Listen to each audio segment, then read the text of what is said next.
sampel kajian bagi kumpulan 3. Setiap kumpulan telah ditetapkan untuk mengutip data daripada 30 orang pelajar SMK Agama Keningau, dan kumpulan kami telah ditetapkan untuk mengumpul data daripada murid tingkatan 3. Oleh itu, kami telah mengutip tinggi dan berat daripada 15 orang murid lelaki dan 15 orang murid perempuan. Berdasarkan data yang terkumpul, kami telah mendapati bahwa tinggi minimum bagi murid tingkatan 3 adalah 148 cm, manakala tinggi maksimum adalah 185 cm. Bagi berat pula, berat yang paling minimum adalah 36 kg dan berat maksimum adalah 89 kg. Seterusnya, kaedah mengutip data. Kaedah pertama ialah temu bual. Kami menemu bual beberapa orang murid dari tingkatan 3 di SMK Agama Keningau pada minggu lalu dan kami mengajukan beberapa soalan. Antaranya ialah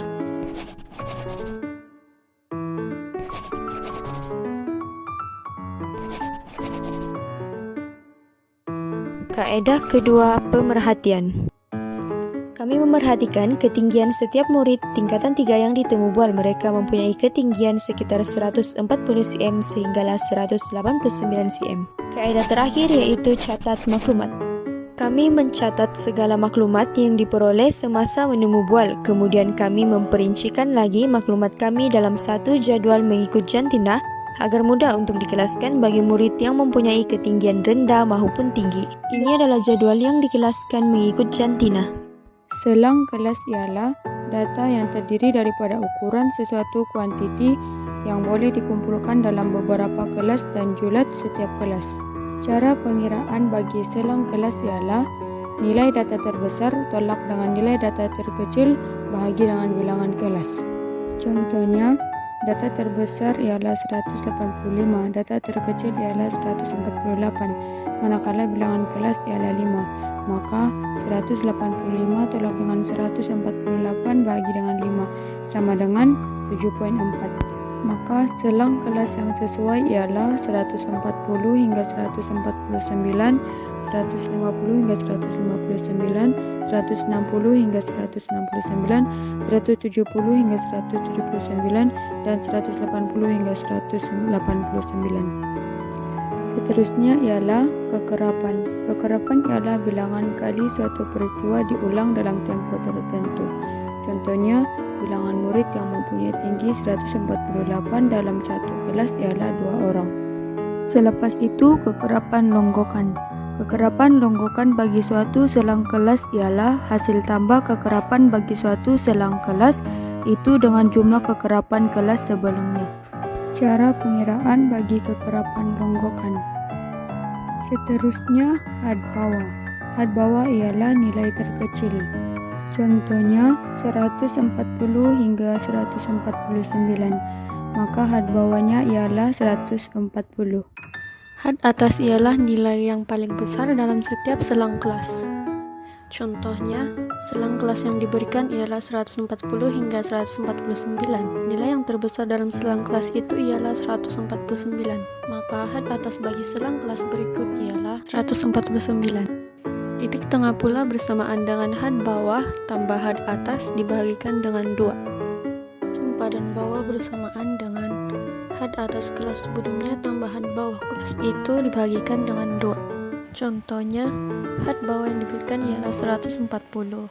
Maka sempadan bawah ialah 139 tambah 140 dibahagi dengan 2. Sempadan atas pula bersamaan dengan had atas kelas itu tambah had bawah kelas selepasnya dibahagi dengan 2. Contohnya, had atas yang diberikan ialah 149. Maka sempadan atas ialah 149 tambah 150 bahagi dengan 2. Yang pertama ialah histogram. Paksi X, yaitu paksi mengufuk, diwakili oleh titik tengah, manakala paksi Y, yaitu paksi mencancang, akan diwakili oleh kekerapan.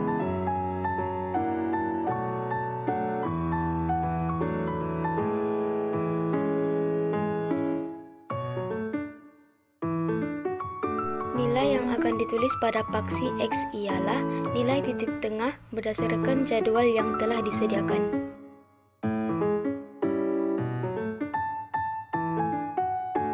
Manakala untuk paksi Y ialah nilai kegerapan yang telah disediakan dalam jadual.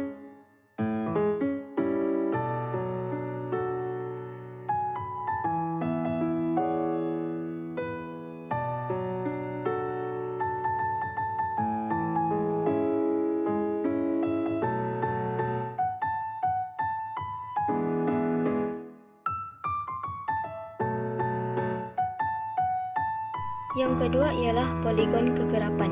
Sama seperti histogram, paksi X diwakili oleh titik tengah, manakala paksi Y diwakili oleh kegerapan.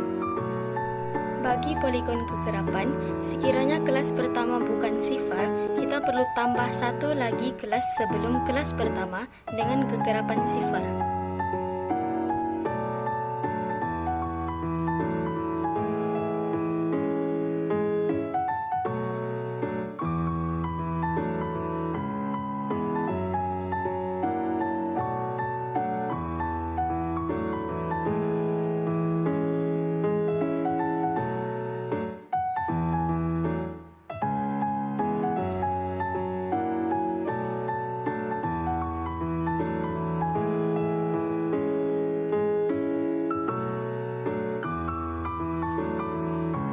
Dan yang ketiga ialah ogive.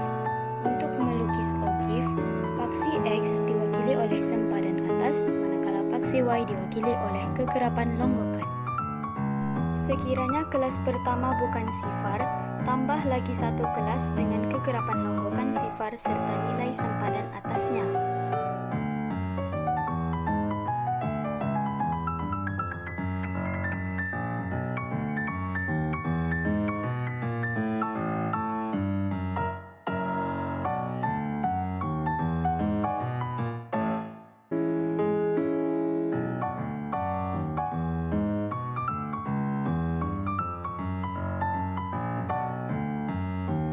Untuk memplotkan titik, nilai sempadan atas mewakili koordinat X dan nilai kegerapan longgokan mewakili koordinat Y.